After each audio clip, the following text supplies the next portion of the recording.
नमस्कार, N24 Jintur news मध्ये आपले स्वागत आहे. मी रहीम शेख. जिंतूर शहरातील काही कारणास्तव प्रभाग क्रमांक 11 ची निवडणूक पुढे ढकलण्यात आली होती. आता येणाऱ्या 20 तारखेला निवडणुकीसाठी भाजपचे मुन्ना गोरे यांची उमेदवारी भाजपकडून वार्ड मेंबरसाठी उभे आहेत. यांची निशाणी आहे कमळाचे फूल. या चिन्हाचे बटन दाबून यांना विजयी करावे अशी जनतेला विनंती करण्यात आली आहे.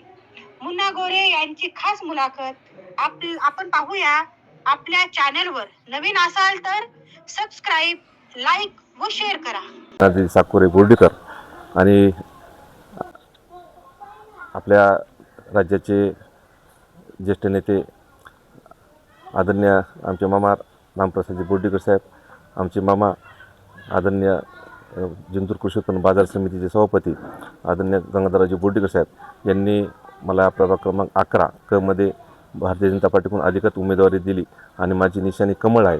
मी आपल्या माध्यमातून सर्व प्रभाग क्रमांक 11च्या नागरिकांना, मतदारांना आवाहन करतो की आपण येणाऱ्या 20 तारखेला शनिवारी आपल्याला कमळ या निशाणीवर जास्तीत जास्त संख्येनं मतदान करून भारतीय जनता पार्टीच्या उमेदवार म्हणून मला जास्तीत जास्त मतदान करून आशीर्वाद देऊन या ठिकाणी विजय करावं.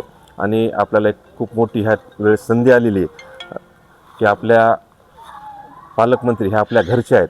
आणि याच्या अगोदर ज्यावेळेस आम्ही नगराध्यक्ष होतो तर आम्हाला दुसऱ्या पालकमंत्र्याकडं निधी मागणीसाठी हात पसरावं लागायचे. त्यांच्याकडून काही पैसे आम्हाला मिळत नव्हते कारण विरोधातला पालकमंत्री राहत होता. पण आज आपल्या जिंतूरचा हक्काचा आपला घरचा पालकमंत्री असल्यामुळं जिंतूर शहरातील आणि आपल्या प्रभाग 11च्या सर्व मतदार नागरिकांना ह्या ठिकाणी आवर्जून आवाहन करतो की ही खूप मोठी आपल्याला संधी आलेली आहे की आपल्या पालकमंत्री असल्यामुळे जिंतूर शहराच्या बाबतीमध्ये जो निधी लागत असतो तो निधी या पालकमंत्रीच्या DPTC फंडामध्ये असतो. मग नगरपालिका असो, जिल्हा परिषद असो, पंचायत समिती असो, जिल्ह्याचा जो निधी पालकमंत्रीच्या हातात असल्यामुळं आणि पालकमंत्री आपल्या आदरणीय सौमेघना दिदी बोर्डीकर ह्या असल्यामुळं आपल्याला ह्या झुकतं माप आपल्या जिंतूरसाठी राहणार आहे. आणि दिदीचा विकास कामांचा आणि आदरणीय बोर्डीकर साहेबांचा विकास कामाचा सर्वांनीच ह्या ठिकाणी अगोदर 40-50 वर्षामध्ये सर्वांनी ह्या ठिकाणी अनुभव घेतलेला आहे. आणि येणाऱ्या काळामध्ये दिदींनी जिंतूर शहराची ब्लूप्रिंट ही तयार करून ठेवलेली आहे की जिंतूर शहरासाठी काय काय चांगलं करता येईल.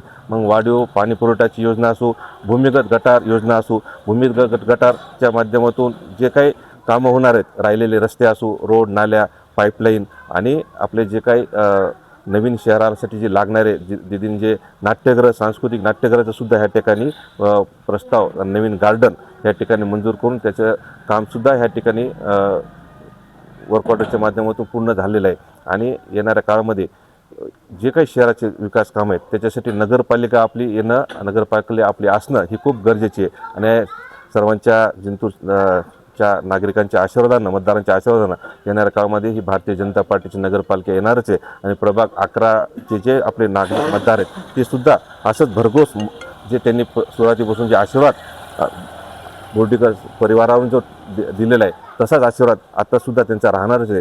आणि याचं आपल्याला ह्या माध्यमातून 20 तारखेला शनिवारी मतदान आपण सर्वच नागरिकांनी जास्तीत जास्त संख्येने करावं. आपले जे काही नातेवाईक, आपले जे काही ओळखीचे परिचयाचे आहेत, काही जे बाहेर गावी आहेत त्यांनासुद्धा आपण ह्या ठिकाणी बोलून घ्यावं आणि जास्तीत जास्त मतदान कमळ या निशाणीवर भारतीय जनता पार्टीच्या पॅनलला 11 चा उमेदवार ह्या नात्याने करण्यासाठी मी विनंती करतो. आणि हे ह्या ठिकाणी थांबतो. जय हिंद, जय महाराष्ट्र. तसं पाहिलं तर जो नवीन जो भाग आहे नदीच्या वरचा जी नवीन वस्ती होत आहे, नवीन जे काही बांधकाम होत आहेत, नदीच्या वर सगळ्यात जास्त बांधकाम होते. म्हणजे 70-80% जर बघितलं तर आपण नदीच्या वरचा भाग हा जो नवीन वस्ती म्हणा, नवीन बांधकाम म्हणा. कारण याच्या अगोदर आदरणीय आमचे लहाने मामा गंगाधररावजी बोर्डीकर साहेब ह्या नदीच्या वरच्या प्रभागामध्ये नगराध्यक्ष म्हणून त्यांनी नेतृत्व केलं. त्यावेळेससुद्धा त्यांच्या काळामध्ये त्यांनी खूप अशी कामं ह्या नदीच्या वरची केली. बलसा रोड मोठा असो त्यांनीच केलेला आहे. अंकल साहेबांनी ज्ञानेश्वरीचा रोड त्यावेळेस त्यांच्या काळात त्यांनी सुरुवात करून तो रोड बायपास म्हणून आज आपण बघतो की तो औंढा रोडला मिळतो, ते काम असो. या नदीवरच्या पुलाचं काम माझ्या काळात मी अध्यक्ष असताना झालं. आणि जी वस्ती आहे त्या ठिकाणी नवीन जी वाढलेली तिथलचे जे काही सोयीसुविधा आहेत मागच्या काळामध्ये विरोधी नगरपालिका असल्यामुळं त्यांनी जाणून बुजून दुर्लक्ष ह्या ठिकाणचा फंड जो आम्ही आमच्या काळामध्ये मंजूर केला होता तो सुद्धा त्यांनी रद्द करून दुसरीकडे वळवला आणि येणाऱ्या काळामध्ये आपलेच पालकमंत्री असल्यामुळं आपल्या दिदी घरच्या असल्यामुळं येणाऱ्या काळामध्ये हे जे प्रभाग 11ची जे काही कामं राहिलेले आहेत हे प्राधान्यानं प्रभाग 11सोबतच शहरातील सर्वच कामं सर्वच प्रभागातील जेवढे प्रभाग 12 आहेत ते सगळेच प्राधान्य ह्या ठिकाणी होतील ही आपल्याला शाश्वती गॅरंटी. कारण आपला घरचा पालकमंत्री आपल्या जिंतूरचा हक्काचा पालकमंत्री असल्यामुळं झुकतं माप आपल्या जिंतूर शहराला राहणार यामध्ये कुठंच दुमत नाही.